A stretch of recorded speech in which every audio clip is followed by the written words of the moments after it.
So let's talk about 100,000 Beating Hearts. What did you just say? 100,000 Beating Hearts is a video that a very gifted filmmaker named Peter Bick did. He did a series called The Carbon Cowboys.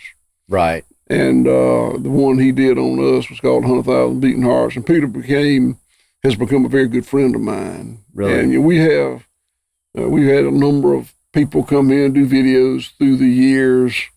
And it's always interesting to me. Sometimes there'll be 2 van loads of people. Just sound, video, all kind of lighting, the whole orchestration. What if all those technical people do? They're doing it. And Peter showed up in a ragged ass automobile by himself, and did the whole deal. Just me and him. We had that umbilical cord connecting us for about 3 days. Oh, really? And then we just became very good friends. I think he's doing great work. How many years ago was 100,000 Beating Hearts? That's a good question. Time means very little to me. No, that's a good thing. You never see a hog wearing a wristwatch because hogs don't care about time, and I'm not much better. But I'd say a decade. Really? It's been that long? Yeah, close to I had a blacker beard then. Yeah, you did. You looked a lot, I'm not going to say prettier. But much prettier. You did. Prettier. But one thing about, I'm still real pretty. Of course you are. You're going to start using some of that Farrow product too from Charles. Yeah. So one thing though that, to reflect on 100,000 Beating Hearts is that a lot of people saw it for the first time whenever we started talking about the Beef Initiative Food Intelligence Summit that we're having here at White Oak Pastures. Today we're here with Will Harris of White Oak Pastures. What you're seeing right now around us is something that's been in your family since 1866. Correct. Okay, whenever I released that video, probably the same day I said we're going to have this summit here in Georgia, and I got a flood of people that were just melting. Their hearts were melting. They didn't even know any of this existed, and that's one thing that you taught me over a year ago was market access, lack thereof. There's a lot of things that we don't have market access to in our lives. And by looking at history, looking at the past, let's talk about where we're sitting. We're sitting here on basically your ancestors' land. Literally, yeah. Exactly. And so tell us a little bit of story about that. I said 1866. Take us from there. That's exactly right. So my great-grandfather came here in 1866. He had a farm about 50 miles from here that he lost in the Civil War. He was very fortunate. He had an uncle who was a medical doctor here that started him over here on what we call the home place, which is just the south end of the farm. Right. So he worked that land all his life. He turned it over to his son, who's my grandfather, Will Carter Harris, who worked the land all his life, and turned it over to his son, my dad, Will Bell Harris, who worked the land all his life, turned it over to me, Will Harris, no middle initial, Will Harris III, and I now own and run the farm with the help of 2 daughters. I have 3 daughters, but 2 of them and their spouses are involved. And I have 7 grandchildren. So my 7 grandchildren are the 6th generation of my family to be on the farm and own the farm. And didn't your daughters come back to the farm? 2 of my 3 daughters came back to the farm. To help you run everything that is White Oak Pastures. That's correct. And today, White Oak Pastures, 180 employees, supervised by 25 managers, supervised by 7 directors. And the 7 directors are me, 2 daughters, 2 in-laws, and 2 non-family members. And whenever you started, let's start off, you used in 100,000 Beating Hearts, Commodity Cowboy. Let's give everybody just it's not a judgment, it's not anything, it's just, I come from Texas. I come from the Texas Panhandle, commodity cowboy country, right? Mm-hmm. What people need to understand, it's not a judgment. It's just what it is. It's kind of where we got brought into. Your father got brought into that. You talk about that in the documentary, and you talk about, somebody showed up on your father's farm, and he had a bag of fertilizer. True. And that's kind of where it all started, didn't it? Yeah. So the way my daughters and I run this farm are much more similar to what my great grandfather and grandfather, or the way they ran it, as it is compared to what my father and I, the way we ran it. Right. So when my great grandfather and grandfather were operating the farm, it would have been really focused on the animals and the land, because that was their wealth. And the animals were the checking account, the land was their savings account, and the community, and that was their market. Right. So that was the focus, and that would have been what they were interested in caring for and stewarding and perpetuating. Right. My father was born in 1920, took over the farm post World War II, and that was the real game changer in agriculture. The technology that World War II and the manufacturing capacity that had been built to fight the war effort could be converted to agriculture. For instance, the reference you made, ammoniated fertilizer was invented, I believe, in Germany, and I believe in the 1880s. You can fact check that, but that's going to be close. Right. But no, farmers didn't use it. They were still using guano, which is bird manure, bat manure, because the ammoniated fertilizer was so expensive. Well, somebody smart figured out when the war was over that those munitions plants could be repurposed to make ammoniated fertilizer. So suddenly it was very cheap. And fertilizer companies were formed really for the first time, chemical fertilizer companies. Right. And they hired people to go out and train farmers on how to use their product. And my dad was one of those guys. And he learned at a farmer meeting in 1946, he told me, he would have been 26 years old, shown how efficacious ammonium nitrate was at growing grass. And from 1946 till I quit using it in the late 90s, either he or I put ammonium nitrate fertilizer on every acre we had at least once a year, and maybe multiple times a year. Right. Well, ammonium nitrate fertilizer is like steroids. I mean, the immediate benefit is very obvious. I mean, the grass grows. The unintended consequences, it doesn't shrink your testicles. That's not what it does. Right. The unintended consequences are it oxidizes the organic matter in your soil, and it kills the micro or changes the balance, kills some of the microbes in the soil, some overproduce. Mm-hmm. And long term, it's a negative. And forget about the fact that a lot of it's going to wash down to the Gulf of Mexico and create a huge dead spot. Those are further unintended consequences. Yeah. And that's something that's transpired throughout that, it's such a short period of time. If you look about how long we've been, here, how long you've been here, on this land and this soil that your ancestors brought to your life. What people need to understand is if we look at this and we try to disseminate all of the things that have happened in your lifetime, my lifetime, it's pretty daunting. It's like how we got here. It is. And the kind of the abbreviated way of thinking about it is that post-World War II, when so many things changed, we, my dad's generation and my generation, imposed the factory model on the farm. Mm-hmm. And that had many things, many unintended consequences that fell on the backs of the welfare of the animals, the degradation of the land and the water and the climate, and the impoverishment of rural America. Mm-hmm.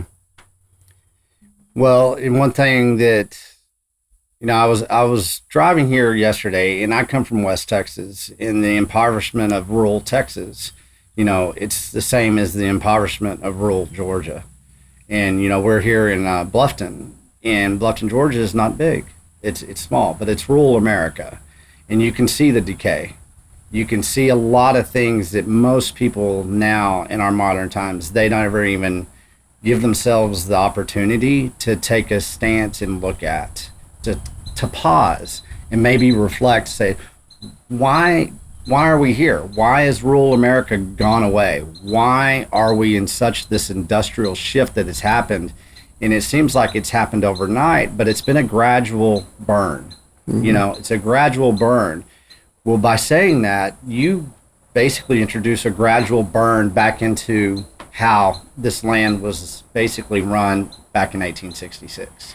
Tell us about that journey. So the fact is, industrial, centralized commodity agriculture impoverished rural America. Yes. It made it economically irrelevant. It just wasn't needed anymore. And when something is irrelevant, it's going to atrophy and waste away. And that's what happened to rural America.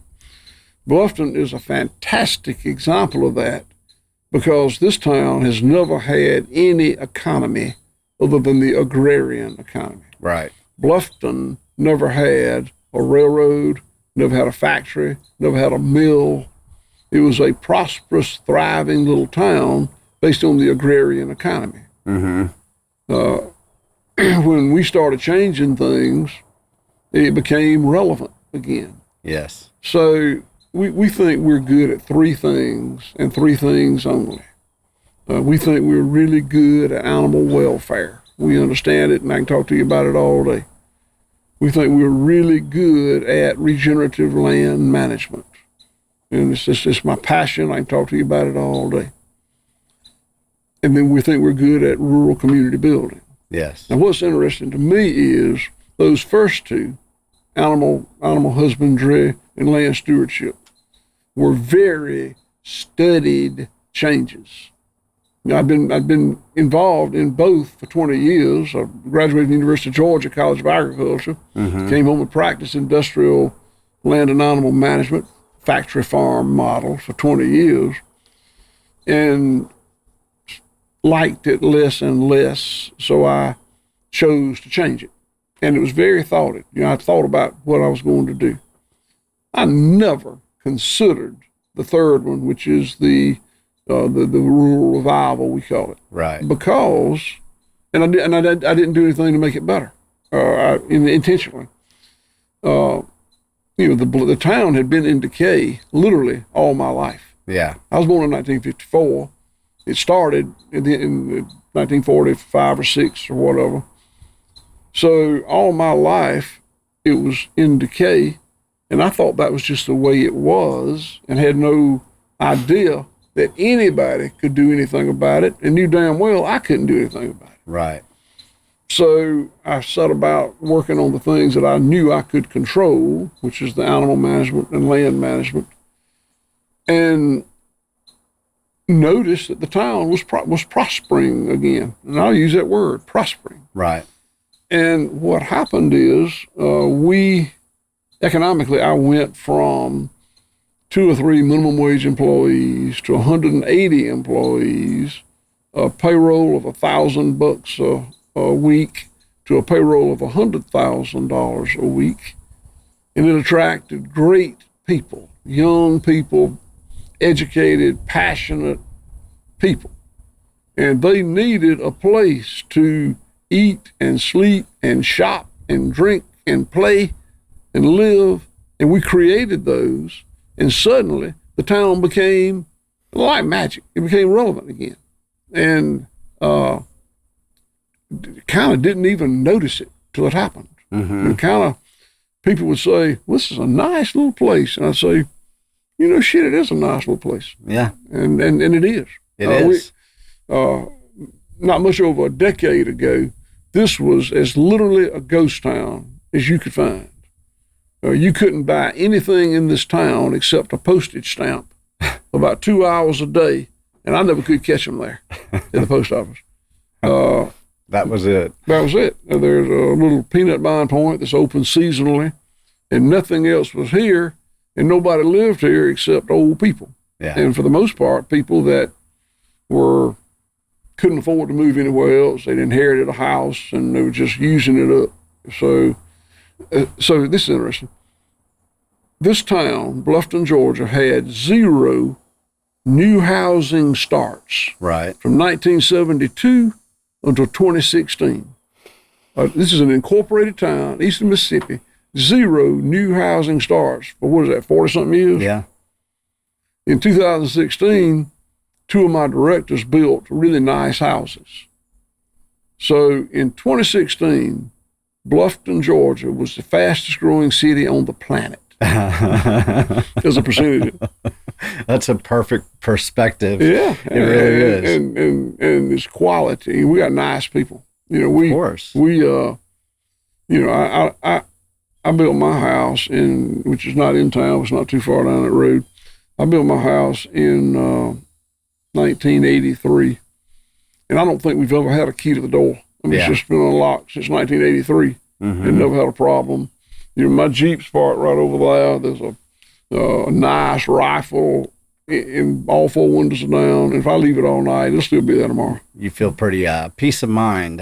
You just said peace of mind. Yeah, a lot of peace of mind. And a lot of people don't have peace of mind these days. Yeah, and we've that lack of peace of mind you're talking about is an unintended consequence. It is of what we've done. Well, it's a sense of anxiety a lot of people carry with them. They're searching for it. They're yearning for it. And, whenever I first wrote my first article, The Harvest of Deception, I talked about, we can sit here all day, Will, and talk about what the hell the problem is, right? But after a certain point in time, you kind of get tired of it. And you've gone through the full cycle, and you do a lot of talks. A lot of people, reach out to you. But one thing that people probably should start understanding is perspective. We have the source of the seed of the issue. We got that down. It's pretty obvious. But a lot of times we're not talking about the source of the seed of the solution, right? And the source of the seed solution, once again, starts with perspective. You're not trying to feed the world, are you? No. Never have been, have you? Never been the goal. No.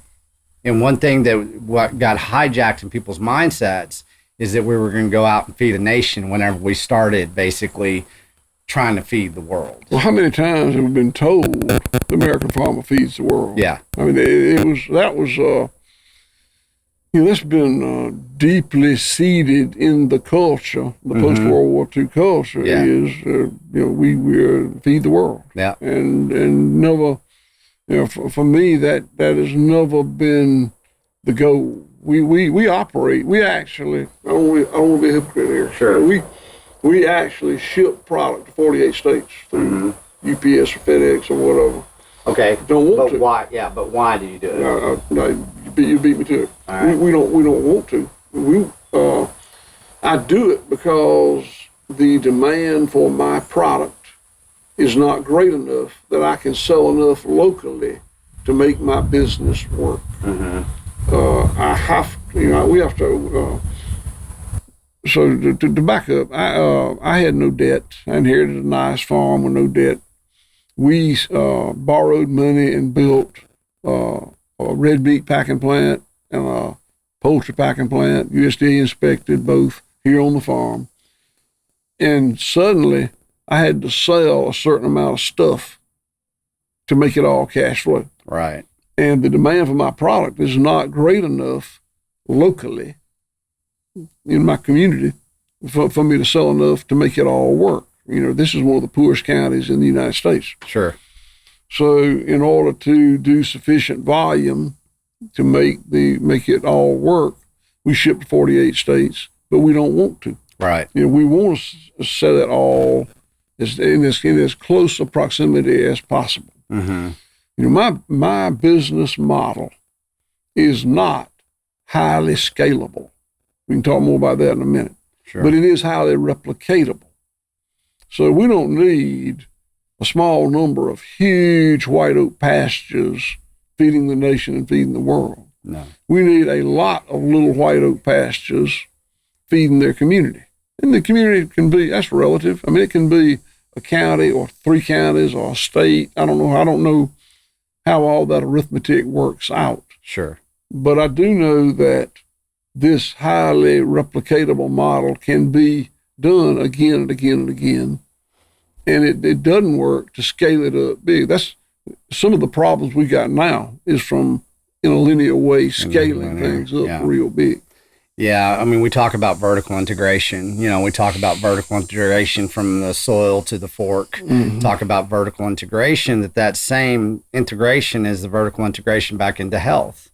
And that's what we've lost. You know, and once again, I'm going to use the word perspective a lot, because people are basically, they're thinking they're informed at certain times, and then their perspectives are based on something that probably doesn't even fit their life. It doesn't fit to where they're standing on this planet. And if you can get people grounded back into where their community is, that's where you start. And one thing, whenever you and I talked for the very first time, you said, great, you're a producer now. You can produce. You're doing it in all the right ways. Maybe it is regenerative, you know, to scale in a certain way. Maybe you can scale out 100, you know, a month. Maybe it's 100, you know, a year, whatever that scale is for a producer, right? And we're talking about cattle. Well, one thing that people do not understand at this point in time in our society is the lack of market access and what that truly means. And for a year now, I've been looking at market access of everything in my life, from audio content to video content to consumption models. And I break it down like that. What is my consumption model of this information? What is my what market access do I have? Whenever we get into food, we don't understand that we've been basically stolen market access to the purity of the soil that is the vertical integration to our fork, which is exactly what you're providing, what you've done. Let's talk about market access. What it is today, what are our hurdles that we're having to cross from your standpoint whenever you're the commodity cowboy, all the way into what you are right now in the regenerative space. Let's talk about the market access so we can give that education to people for post-conference, post-summit, to where people can move out, and it's a call to action. You know, your consumer demand is not going to be over here anymore to this lack of market access that you think that's the only thing. Your market access and your focus of your compass is going to be in the way that we basically bring in light and educate people moving here from the Beef Initiative and, of course, from White Oak Pastures. You are certainly right that market access is currently the biggest obstruction to this kind of agriculture taking hold. Yeah. You know, when I started 25 or plus years ago, nobody was talking about regenerative land management. We were very early at the party. And so we were able to survive because nobody else was doing it. We were very early in as a niche marketer. Fast forward to now, regenerative land management, resilient food production is not a household word, but it's exponentially more a common subject than it was a few years ago. So as a result, there's a growing number of people who want to move into this segment to become resilient food producers, to be their own foods, very tiny little food system as opposed to being part of the big international food system. And those people come here to learn. We got a nonprofit called Center for Agricultural Resilience. We put on school sessions to teach. And they come here with the idea, most of them, that if I just learn how to use regenerative land management practices out here in the field, I'll be good to go. Yeah. And we really impress on them, please don't think that. Yeah. Certainly it's a right of entry. Certainly you've got to figure that out and become a practitioner of it. But that's just the entry level. Because I think of it like hills, successional hills. Right. So when that producer or person who wants to be a producer figures out the regenerative land management system, that if his ecosystem, he thinks, I'll be ready to go. I'll be ready to make my living in regenerative, resilient food production. That's not true. When he gets on top of that hill, he's going to see there's another hill, and that hill is processing. Consumers don't buy hogs and cows and sheep. They buy beef and pork and lamb. So you've got the farmer, producer, rancher, has got to figure out how to make his production from the field marketable. Right. And that involves processing. Yeah. So the next idea is, well, if I get that figured out, then I will be good to go. Yeah. But it's not. There's another hill. So you get up on that hill, you say, uh-oh, market access. So I raised them right, got them processed and put on a really great product that's highly marketable. But how do I get it to the market? Yeah. And it's very difficult. I used to think that just getting wholesale grocery and that'll be good. Yeah. But the margins in wholesale grocery for us have shrunk. We were successful. We got in 3 big national grocers. Right. And they're still in all 3 of them. But our margins have shrunk. Yes. So that market access is critical and difficult. Right. And you're talking about when you talk about wholesale, you're talking probably, let's say, Whole Foods. Right. Good example. Yeah. And you were the first introduced into Whole Foods is grass-fed beef, right? I actually sold Whole Foods Market the first pound of American grass-fed beef that they marketed as American grass-fed beef. Right. And the timing on that was the very early 2000s. I don't remember the date. But the timing on that was absolutely lucky. Just incredibly lucky. Not well planned, just lucky. Sure. And we were one of the very few people in the country raising grass-fed beef at scale that could make it monetizable. Right. So they bought all I could produce. I mean, and we made excellent margins on it because we were the only girl at that party. Yeah. And did really well with it for years. And we still, I've shipped Whole Foods Market fresh beef every week without fail for the last 20 or so years. Really? But the relationship has cooled. Yes.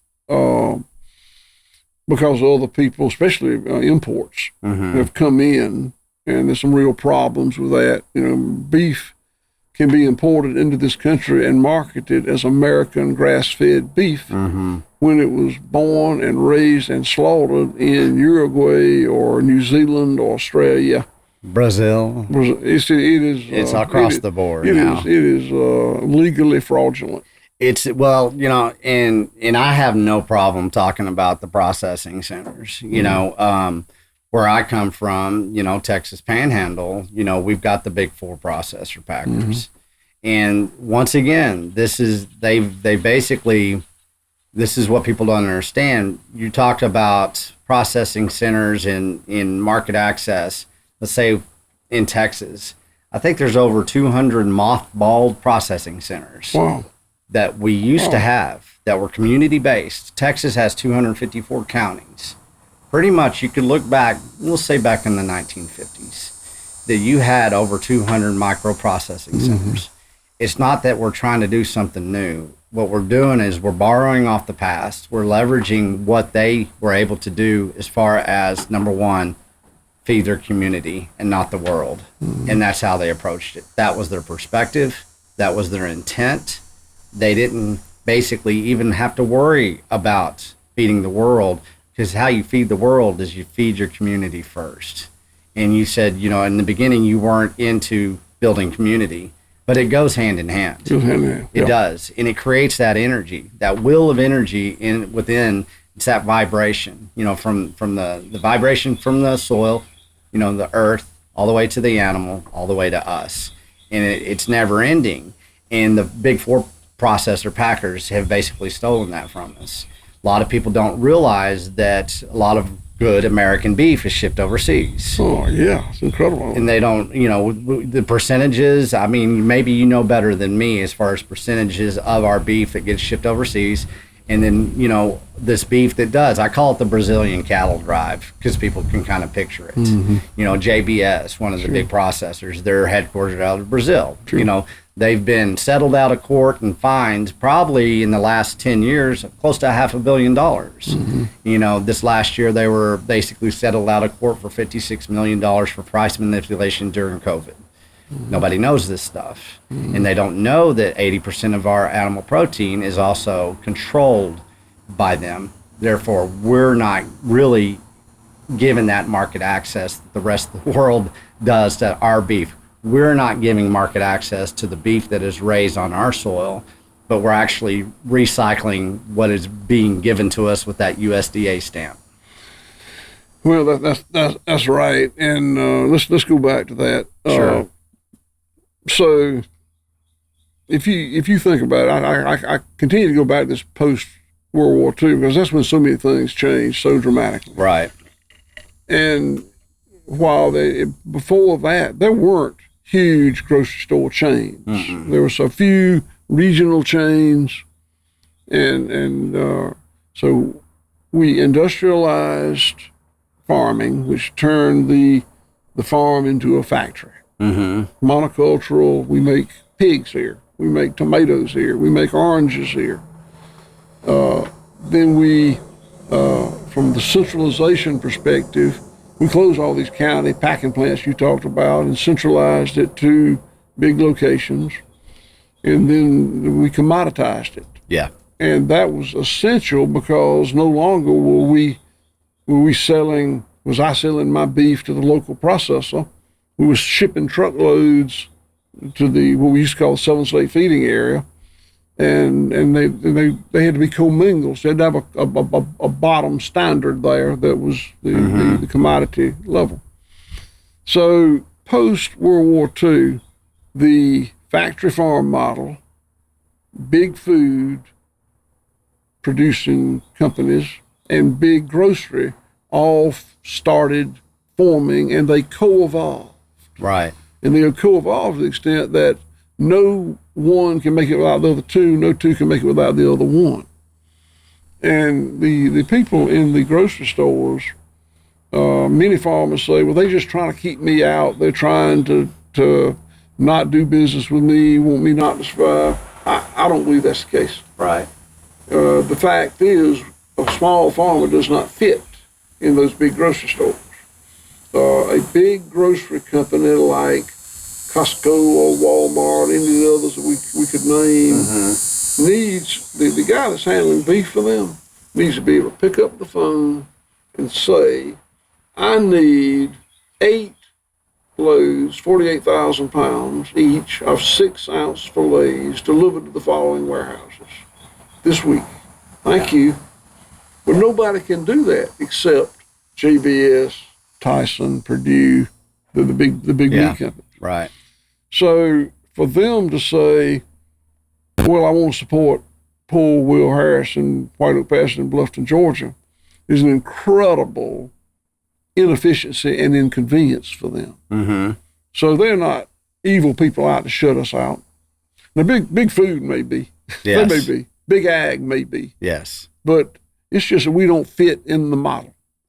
And the model, you know, you talked about the big supermarket. I see a lot. I've done some research. That's what I do.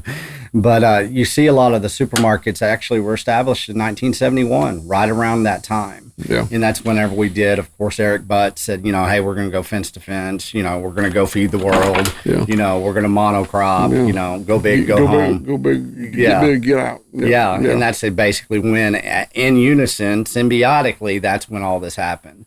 Maybe it was great intentions. Maybe it is something. Hey, we were the world leader in food at that time. You know, we had the Cold War. We had so many things that a lot of younger generations don't understand that got us to where we are right now. And I get asked that all the time too. Is this nefarious? So it really doesn't matter if it's nefarious or if it's just kind of the ways and means of things that's how they are. The effect's the same. Yeah, it is. You know, and so acceptance is the key. Accepting that we're here, and you know we're not going to change that. We're not going to overcome, the vastness of the global industrial food complex. It's here to stay, and it's moving forward in a new global industrial food shift. And let's not forget that I'm absolutely opposed to these things we're talking about. Sure. The factory farm model, the centralization, the commoditization, or what I rail against. Yeah. But let's not forget that those things gave us super efficiencies we shouldn't even have. Right. And that gave us obscenely cheap food, obscenely wasteful food, many externalized costs. But it doesn't matter. It's cheap food, and we such a huge percentage of our population is addicted to it. Mm-hmm. And I don't know that. I mean, certainly not 100%, because I sell $25 million worth of stuff a year. Yeah. At above commodity prices. So it's not everybody. But I don't know if it's 99% hopelessly addicted, or 89 or 79 or 49 or 20. I don't know. Yeah. And how significant this model becomes is purely in the hands of consumers. It is. The farmers can't decide, I'm going to do it different, because they can't afford to. They've got to have a market to sell into, to monetize that product, to cover the increased cost of production or the internalized costs of production. Yeah. I'm going to define that. So, if I put ammonium nitrate on this land, I'll get a lot more production out of it. Sure. And some of it's going to wash down the Chattahoochee River to the Gulf of Mexico and kill that big zone, for add to that big dead zone that's down there. Now that big dead zone in the Gulf of Mexico is a cost to humanity and civilization. Yep. But I'm not going to pay to clean it up as the farmer. And that chemical company that sold me that ammonium nitrate fertilizer ain't going to pay to clean it up. We're all going to pay to clean it up or suffer the consequences of it being there. So that's an externalized cost. Yeah. I can go down, the pathogens that are resistant to antibiotics. Huge cost to society. Yes. Huge cost to civilization. Now, if I give subtherapeutic antibiotics to all my animals, that's going to contribute to that resistance in those pathogens. Yes. Going to wreak havoc with medical costs. But as a farmer, I ain't going to pay it. The pharmaceutical company ain't going to pay it. We all going to pay it. Mm-hmm. I can go down the list of dozens of externalized costs that somebody else pays to cause that food to be cheaper at the checkout counter. Yes. That segue, and I like to use this, and I try to be eloquent and I don't try to be judgmental, but I always like, because anything I say, I've looked in the mirror first before I say this, but I always ask people now, it's like, why do you desire what you desire? And like you said, cheap food, basically, because people think it tastes good, for one. But the other thing is that they're truly addicted to the type of industrial food that we are producing right now. And the lack of nutritional delivery that we're giving plays into what you just said, the antibiotics, the pathogens, everything that we've done, that externalized cost has caught up to us. You look at the health statistics of a nation, and I say it all the time, 78%, overweight or obese, 1 out of 2, diabetic, pre-diabetic, here we go. You can look at the stats, you can look at everything.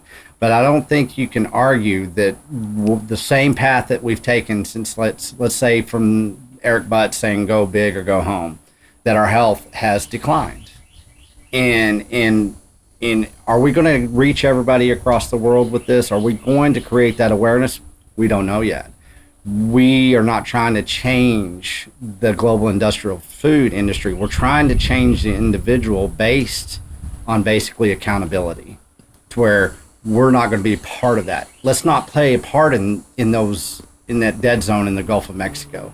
Let's not play a part into our children having weaker immune systems because of all the antibodies and maybe in the meat that they're eating. There's so many things that we don't have to play a part into.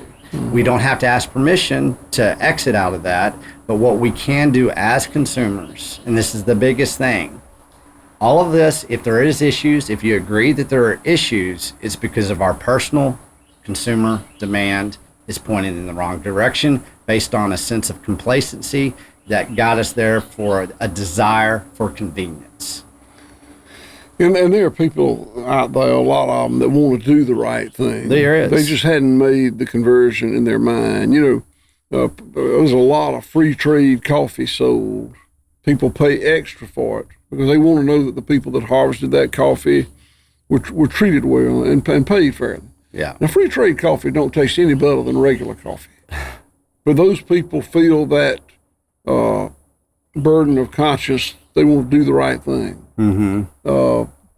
There are people that send a lot of money every month to the ASPCA or the Humane Society because they want animals to be treated well.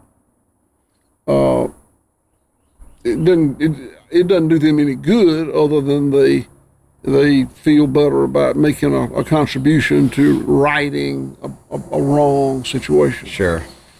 And the same is true with food. Mr. Wendell Berry is a role model of mine, and I'll butcher this quote, but he says something to the effect that consumers vote with their dollar on how they want the world to be. Yeah. Words to that effect. But the people who send money who buy free trade coffee or send money to the ASPCA would struggle to make that differentiation in the grocery store because of greenwashing. Yeah. Most thoughted, caring, passionate people want to see animals treated well. Yes. That's why they send money to the ASPCA. Yep. They want to see people treated well. They want to see the planet cleaned up. That's why there's a push against plastic bottles. But when they go to the grocery store, they're inundated with messaging, slick, shiny, skillful, beautiful, artistic it's messaging. Masterful. People that do it get paid a lot of money. They do. And we call it greenwashing. Yeah. And it makes it hard for people to know what to support. It does. So the people that would, if they could visit a factory farm and then visit a farm that's managed holistically, would easily say, okay, here's 2 counters. I can shop at this one and pay another X% and be part of the solution. Or I can shop at this one and save X%, but I'm part of the problem.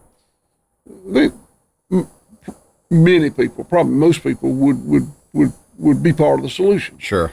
When you go in that store and see all that stuff, and all of it's got the right words printed on it. Of course. And all of it's got a beautiful picture of a green scene with a blue brook flowing through it, and a red barn, and a little boy fishing, and whatever else, and a puppy, a butterfly, and whatever else is beautiful. Yeah. And they say, oh, hell, this was fine. And most people have the idea that if it's in that big name grocery store, yeah, it's fine. Of course. I mean, if it's in that Costco, Kroger, Target, Albertsons, United, HEB, whatever it's fine. Yeah. They would not have it in the store if it wasn't fine. Exactly. And that's simply not the business those stores are in. Mm-hmm. So greenwashing is, I've seen, I was very fortunate. I started my business, I started transitioning from being just a commercial cattleman to this before greenwashing was a thing. Yep. The big companies were ignoring that market share because it hadn't been there before, and they didn't put forth the effort to greenwash. Mm-hmm. In the last 20, 25 years since I started, they've figured out that, that I want that market share. Yeah. And even if they don't want people saying, well, how do you produce yours? I mean, if you go to the store and there's a good grass-fed ground beef, domestically produced, et cetera, humane, the real deal, and it's $9 a pound, and there's some $3 ground beef there, but they're saying a lot of the same stuff. Yeah. If they're in the business of making people feel better about buying the industrial, commercial, centralized product. And consumers don't have the bandwidth. I feel sorry for them. I was the first farm east of Mississippi to be certified humane by Humane Farm Animal Care.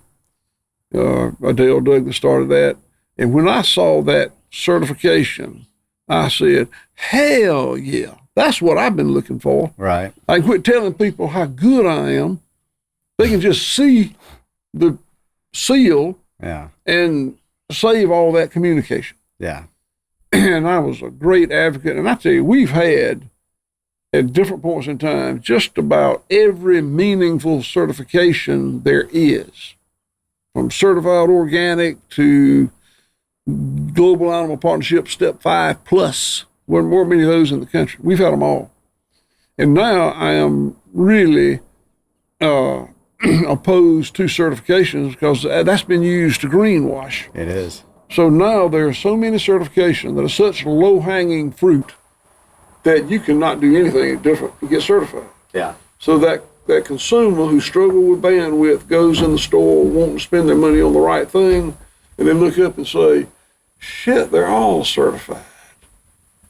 I mean, this one's fine. It's cheaper. It's fine. And it is. And they're buying commodity stuff, but it's certified. Yeah. So it's gone from being what I thought was going to be a highly efficacious tool to being a weapon used against us. Well, and it has, and you talked about a couple of decades, for the certifications. In those 2 decades, our labeling laws have changed in the United States. Mm-hmm. You don't have to be as honest. I mean, whenever you've got a purple Dracula on a box of cereals and it's full of basically, commoditized sweeteners that are killing our kids, and it's nothing more a drug, but they're talking about how much vitamin B and vitamin C and all the vitamins that it's loaded with and that it's healthy for your young child, you can't compete with that. You can't compete with it in so many different ways that it's daunting to people. It's overwhelming. They don't have the bandwidth, and they're very intentional. They're trying to be intentional with it. I don't think it's even the label laws are fraudulently legal, legally fraudulent. You can make it look like you want it to look. Yeah, the less word on packaging of food is now basically the intelligence. It's true food intelligence. Because if you're looking at a package of food, that has less, on it, and it's kind of a generalization, of course.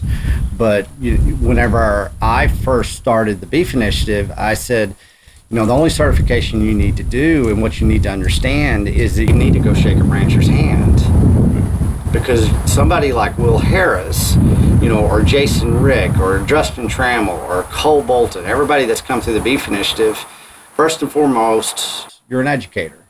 And you like to talk about your husbandry of the land and of the animal itself.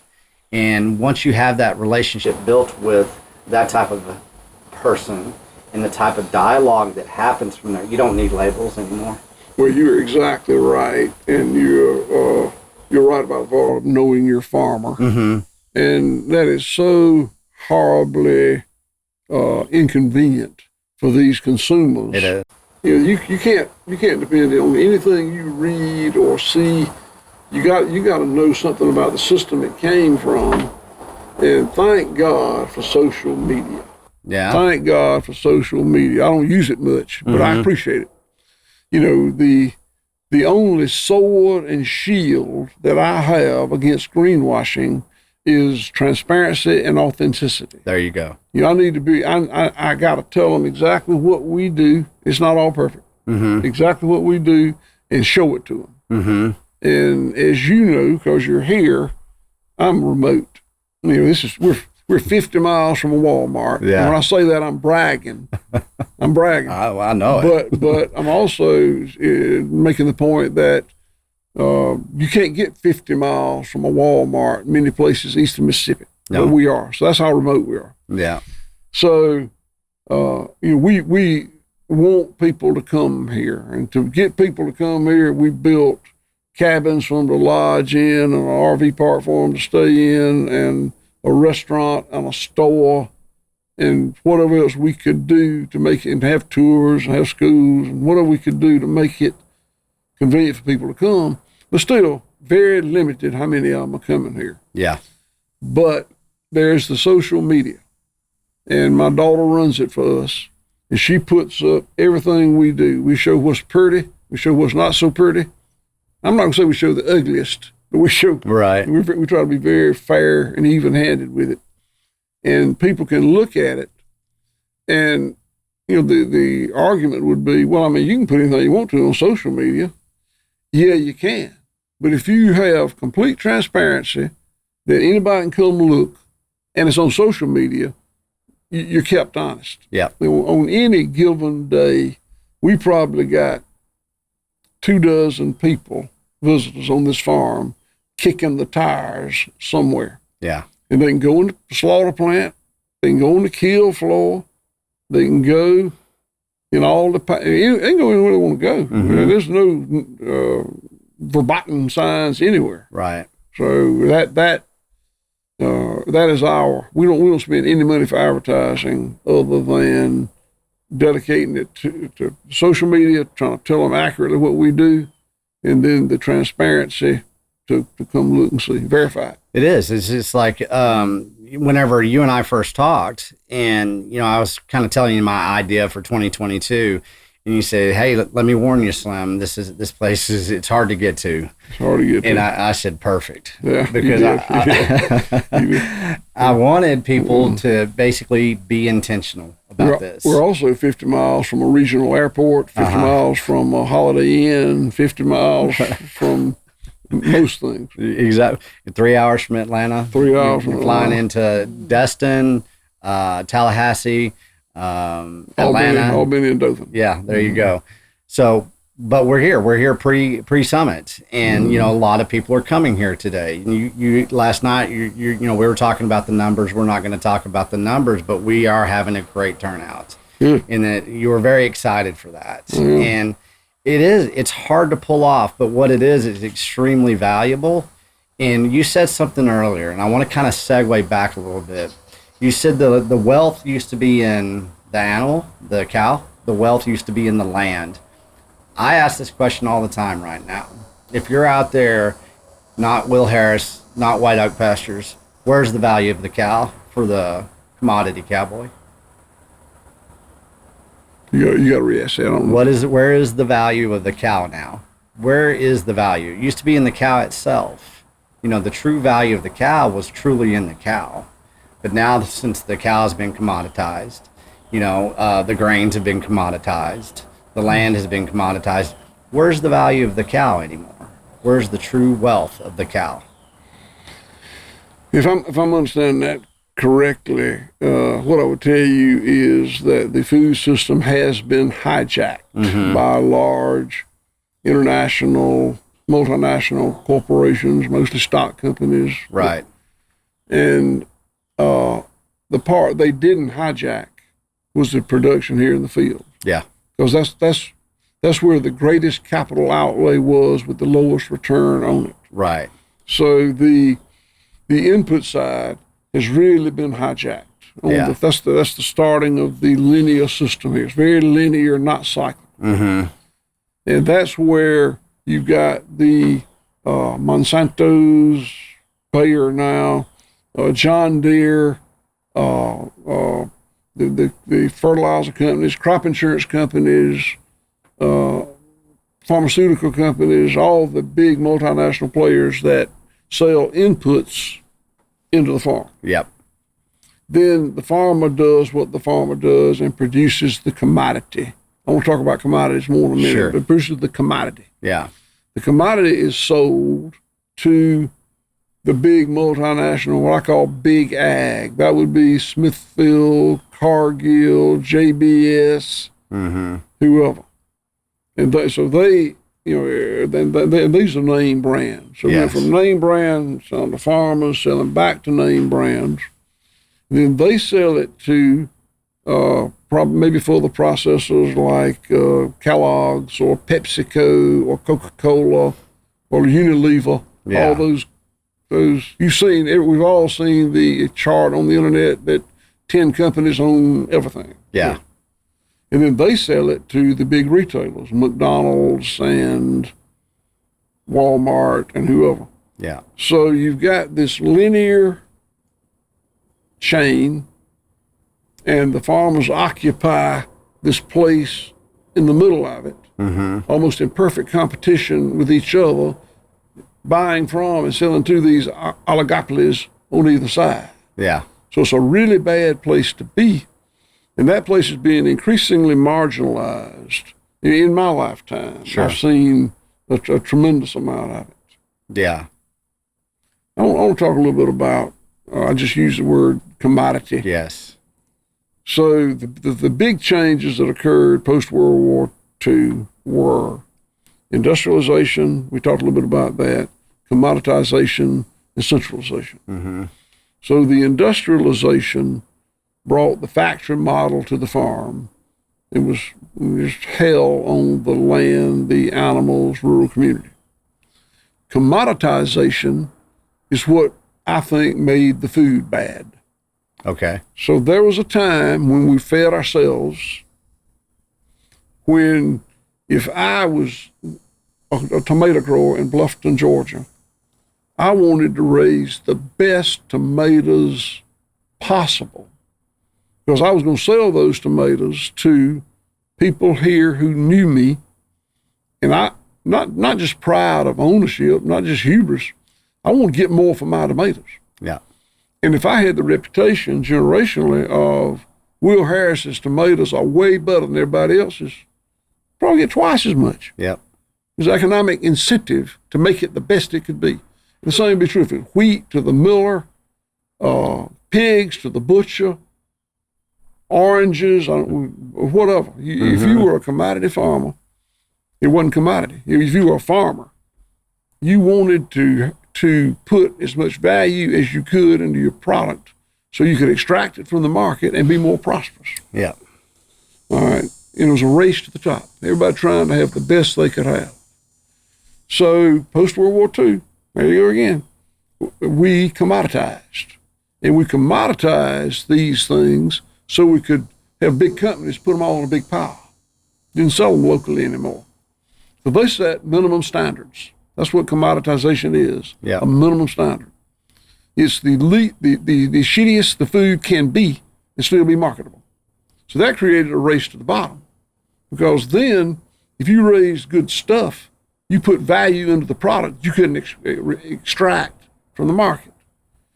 But you couldn't have a huge ketchup factory if you didn't commoditize, so you could buy thousands of tons of tomatoes from everywhere. Yeah. So commoditization, and the same with everything else: rice, beef, pork, lamb, everything commoditized, race to the bottom. Yeah.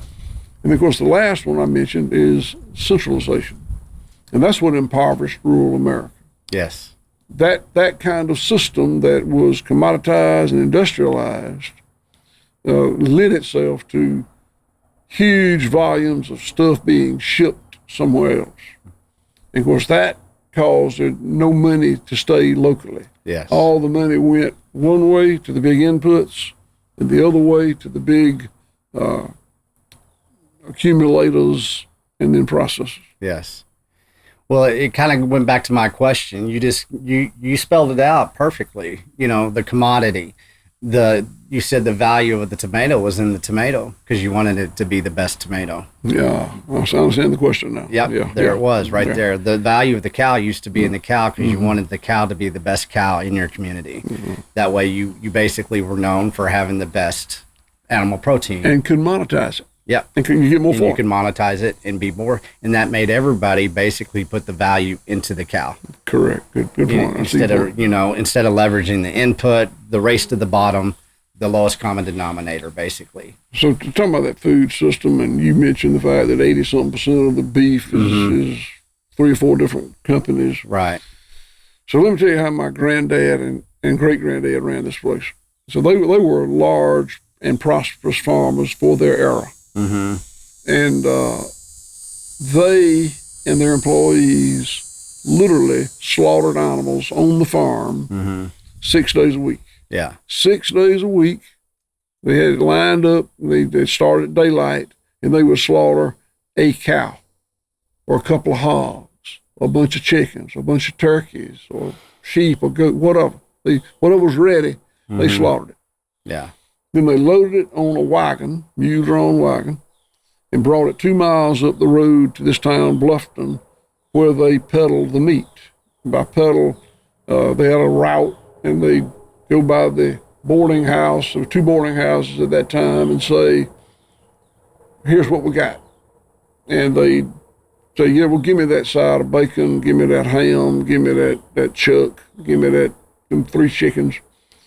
And the goal was, and sometimes they didn't do it, sometimes they sent an employee, but the goal was, don't come back with anything, because you got to sell it or smell it. Yep. And if you brought back more than you could eat, there's a problem. Exactly. So and my granddad, or great-granddad, would ride a horse up in Bluffton and collect his money every Saturday. That was a weekly deal. Well, that's a local food system. Yep.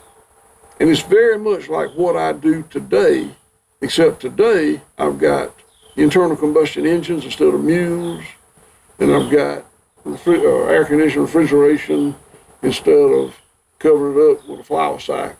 Yes. And I've got USDA, which is not all sweetness and light, but it's necessary. Sure. And it is. so my point is that this farm was its own little tiny food system. Mm-hmm.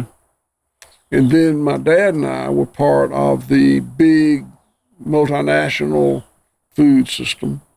And now we brought it back down to a very tiny little food system. Yeah. And it's proof of work. That's what we use a lot in our terminology. When, within the Beef Initiative, we talk about store value. We talk about decentralization, from centralization. You've been there, you've done it. Now you're leading the way. Beef Initiative is teamed up with White Oak Pastures, and we're introducing, the education and the insight of a new store of value when it comes to sound money, and that's Bitcoin. And everybody's always, hey, have you orange pilled? That's what they call, in Bitcoin, orange pilling you. Yeah. And well, that's good because, everybody asks me, say, hey, have you orange pilled Will Harris? No, we're not there yet. It's not about that. It's about basically creating a mindset first, then a market access of understanding. And then we can move forward with the education. Will Harris is still educating us on that small community food system that we all need to get back to. It starts with the individual. You showed me something yesterday, and you're talking about greenwashing. And you're talking about how moving forward, there's a lot more greenwashing coming. Let's talk about the because you already named off a couple of those corporations. Let's talk about what you showed me yesterday. Yeah, so I had a big disappointment yesterday. Yeah. Let me preface that by saying that I'm a fiscal conservative. I got when you're an old white male Southern farmer, everybody thinks they got you in the box. They know exactly who you are, and they know who you vote for and what you eat and what news station you listen to, and they know all there is to know about you. Nothing else needs to be said, except they don't. I'm a Second Amendment guy. It's got a gay daughter you better not fuck with. Right. I'm a fiscal conservative that is a raging environmentalist. So I don't have a party. Yeah. Nobody wants me at their party. I'm on too many sides of the fence. But and as a part of being, I say that to say that I am a fiscal conservative, and I really have a lot of trepidation about government giveaway programs. I'm also a businessman who is in the eco services business. Yeah. And so I apply for these things, some of which I don't necessarily think was a good idea. But as a businessman, I need to take advantage of everything that my competitors are taking advantage of. You bet. So there was a grant announced earlier this year called the Climate Smart Commodity Grant. Yeah. And there hadn't been one of those before. That's a new deal. And when I saw it, I got really excited about it because it's something I want to do. So I hired a grant writer, and we applied. And I applied under White Oak Pastures and our nonprofit, which is Center for Agricultural Resilience. And the project was to further expand our solar grazing and teach it to others. Right. And solar grazing is something we've been doing for about 2.5 years, whereas we provide vegetation management to big solar arrays, big utility-sized solar arrays, using our livestock instead of Roundup and string trimmers. Right. And I'm kind of in love with it a little bit, and I see it as a great opportunity for underserved farmers to get into farming. Yeah. The hardest part economically of getting into farming is the cash outlay, much of which is for land. Yeah. And this gives land access to people that otherwise couldn't get it. And I want to teach people how to do it. Mm-hmm. So I applied. I was very excited about it. And yesterday they announced the recipients. This is like hundreds of millions of dollars. I don't remember the amount. So I'm going to read you. This is not a full list.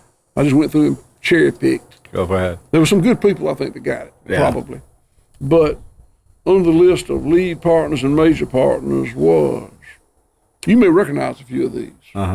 PepsiCo, Cargill, JBS, Coca-Cola, John Deere, Microsoft, ButcherBox, Nestle Purina, Wal-Mart, Anheuser-Busch, Smithfield Foods, Blue Apron, ADM, Nutrient Ag Solution, that's fertilizer company, Target, Bayer, McDonald's, Mars, Unilever, Campbell Soup, and Google. So, and it pissed me off. But I guess if your goal is to develop environmental solutions, those multinational companies that fucked up the environment may be the best people to fix it. I guess. I guess so. That's somebody's reason. I don't prescribe to it. Well, it's kind of it's comical to me. It's probably a pain point for sure for you because it kind of exposes the greenwashing that we're up against. That's it. To where it becomes daunting. It becomes something that we don't have enough bandwidth to figure this out. This is research and analysis that a lot of people just don't have time to do. It's funny to me if it didn't piss me off so bad. Well, on that note, we're running pretty long here, but thank you for ordering up this weather. Well, it came at a great personal expense to create this low humidity, cool September day here, but I'm glad you're appreciative of it. I'm very appreciative of it. I don't know if that camera you have on there, that I see a big old pile of wood back there, and I think we're going to have a bonfire here at the summit. That is a Saturday night bonfire. That's a Saturday night bonfire. When we have a bonfire, it's a bonfire. It's a bonfire. I think that one, that can contest with the old Texas A&M bonfires they used to have down there in College Station. They'll be able to see it from the satellite. Yeah, they can. Well, people that didn't get, they're going to see this after the summit. So they're going to be kind of jealous and they're going to FOMO into the next one, I guess. Yeah, well. So, but we have a lot to entertain this weekend. We're going to be serving up 5 meals from White Oak Pastures. Everybody that's coming here, they're going to be taken care of. And one of our guys, I think is the best barbecue guy that's not on the circuit, is cooking a couple of hogs that we raise right here on the farm. Right. And that hog's life it's never been over 2 miles. Really? Yeah. Yes. Food miles are very low, and that's true with we've got a 4 or 5 acre vegetable garden and we raise cows, hogs, sheep, goats, rabbits, chickens, turkeys, geese, guineas, ducks, honey, eggs. So most of what's cooked here is going to be from here. Yes. And that's what it is. It's a perfect example of how people can point their compass, their market access, and their consumer demand in a different place. We don't have to ask for permission. People like you, Will, are leading this. I'm going to do one more thing. Go for it. You can cut it out if you need to. Nah, that's fine. So I want to tell you that we sold the book rights to White Oak Pastures to Penguin, Viking. They got 2 or 3 names. The big publishing company about 1.5 years ago, and they just released the manuscript to us to go back over. But it's going to be called. So the name of the book is going to be Bold Return to Giving a Damn. And it's the story of our family's farm over the 150 something years, 6 generations. It's going to be released in next fall. Really? And it's going to be kind of an economic story, kind of a farming story, kind of a cultural story, kind of a evolution of the food system story. So I look forward to sending you a copy. Yeah, I can't wait. Maybe, you said the fall. We're here in the fall right now. A year from now. Yeah, for 1 year from now. So before we start making bold predictions about another summit here, what we're going to do is we're going to go have this summit. Congratulations, you got a new grandbaby.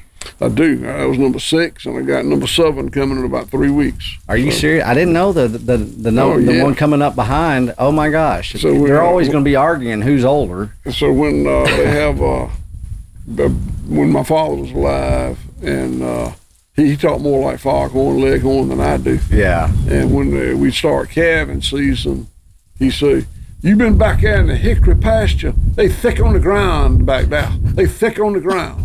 He meant a lot of calves. Yeah. And so I told him, these grandbabies getting thick on the ground. Is that going to be a total of 8? This will be number 7. This will be number 7. Number 7, yeah. Congratulations. It's a good number. It's a lot of fun. Well, I want to thank you, Will. We've kind of known each other for about a year now. We're just now getting to know each other a little bit more in person. It's been a pleasure shaking your hand for the first time. I had a discussion the other day with somebody. I build strategy within the Beef Initiative. You build strategy every day, with your observational science. You're an operator. But what I want people to start understanding is if you can't come out and shake Will Harris's hand, you can do it through White Oak Pastures. There's a lot of means and ways to get to you. There's a lot of means and ways to create a new consumer demand. Same with the Beef Initiative. If you're in the city, we understand not everybody can basically do what I do and what you do every day. But we want people to start entrusting that we're here, and it's a digital handshake. It's something that we're here willing to do through social media, whatever it is. But what we want to do is basically, let's start basically being more intentional about our consumption. Let's be more intentional about building our communities out. Community-based living is a peace of mind I think that a lot of people are yearning for. So I really do respect everything you've done. Thank you for hosting us, and let's go have a party. Let's do that. And I just want to tell you that I really do appreciate you electing to have this important event here with us. Thank you. You bet. And welcome to Bluffton. It was a no-brainer. Let's go raise some hell. All right. Let's do it. Let's do it.